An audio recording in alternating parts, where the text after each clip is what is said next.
نحمده ونصلي على رسوله الكريم أما بعد فأعوذ بالله من الشيطان الرجيم بسم الله الرحمن الرحيم وما أرسلناك إلا رحمة للعالمين صدق الله العظيم وصدق رسوله النبي الكريم إن الله وملائكته يصلون على النبي يا أيها الذين آمنوا صلوا عليه وسلموا تسليما سبھی افراد بآواز بلند مل کر پڑھ لیجیے الصلاۃ والسلام علیک یا سیدی یا رسول اللہ وعلی آلک وصحبک یا نبی العالمین الصلاۃ والسلام علیک یا سیدی یا رسول اللہ وعلی آلک وصحبک یا محمد رسول اللہ۔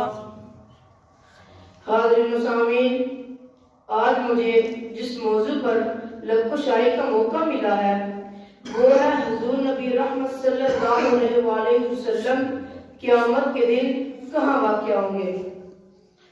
حاضرین و سامعین، ایک مرتبہ صحابہ کرام رضی اللہ تعالی عنہم اجمعین نے نبی کریم صلی اللہ علیہ وسلم سے پوچھا، یا رسول اللہ، قیامت کا دن بڑا مشکل ہوگا، قیامت کا دن بڑا مشکل ہوگا، آپ کے بغیر نجات ممکن نہیں، جہاں حشر برپا ہوگا لاکھوں نہیں کروڑوں نہیں بلکہ انگنت لوگ ہوں گے۔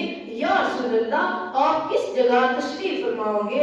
یا رسول اللہ، جہاں ہم آپ کے زیر سایہ پناہ لے سکیں گے۔ حاضرین و سامعین، سنا آپ نے صحابہ کرام رضی اللہ تعالیٰ عنہم کا عقیدہ کیا تھا؟ وہ السابقون الاولون میں سے ہیں جنہوں کے ایمان میں کسی قسم کا کوئی شک نہیں، جو دین اسلام کی خاطر اپنے گھر بار بیوی بچوں کو چھوڑ آئے، اور ہاں جب مال اور جان دینے کا وقت آیا تو پھر انہوں نے ہر چیز پیش کر دی۔ اس کے باوجود بھی انہیں اپنے ایمان پر بھروسہ نہیں تھا، انہیں ایمان نہیں تھا کہ بخشش ہوگی یا نہیں ہوگی۔ ہاں انہیں یقین تھا تو پھر صرف اور صرف نبی کریم صلی اللہ علیہ وآلہ وسلم کی شفاعت پر یقین تھا۔ عرض کرتے ہیں، یا رسول اللہ، تشریف فرما ہوں گے؟ نبی کریم صلی اللہ علیہ وسلم نے فرمایا، صحابہ آپ مجھے ان جگہوں پر تلاش کر سکتے ہیں، میں آپ کو ان میں سے کسی ایک جگہ پر ضرور ملوں گا۔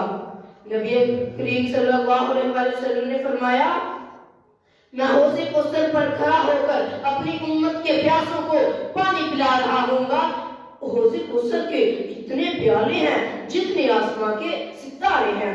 پھر نبی کریم صلی اللہ علیہ وسلم نے فرمایا، پل صراط پر کھڑا ہو کر اللہ رب العزت کی بارگاہ میں عرض کروں گا، ربی سلم امتی، ربی سلم امتی، اے اللہ میری امت کو سلامتی سے پار کر، اے اللہ میری امت کو سلامتی سے پار کر۔ تو پھر حاضرین و سامعین، جس کی سلامتی کے لیے حضور نبی کریم صلی اللہ علیہ وسلم دعا فرمائیں، اس کی سلامتی کو کوئی خطرہ لاحق ہو سکتا ہے؟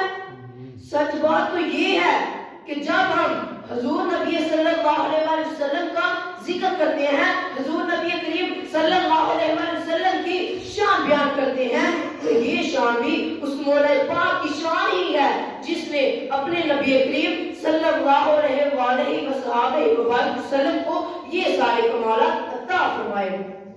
حاضرین و سامعین، رسول نبی کریم صلی اللہ علیہ وسلم کی مدد اللہ کی رضا کا ذریعہ ہے۔ تو پھر میں اپنی گفتگو اس شعر کے ساتھ ختم کرتا ہوں، سر سجدے میں ہوگا زلفیں کھل جائیں گی، سر سجدے میں ہوگا زلفیں کھل جائیں گی، پھر امت کی بخشش کا اصرار ہوگا، ہاں ہاں پھر امت کی بخشش کا اصرار ہوگا۔ اللہ رب العزت فرمائیں گے، اے میرے محبوب، میرا غضب تو تیرے دشمن کے لیے ہے، میرا غضب تو تیرے دشمن کے لیے ہے۔ ہم تو آپ کے چاہنے والوں سے پیار کرتے ہیں۔ وما الینا الا البلاغ المبین۔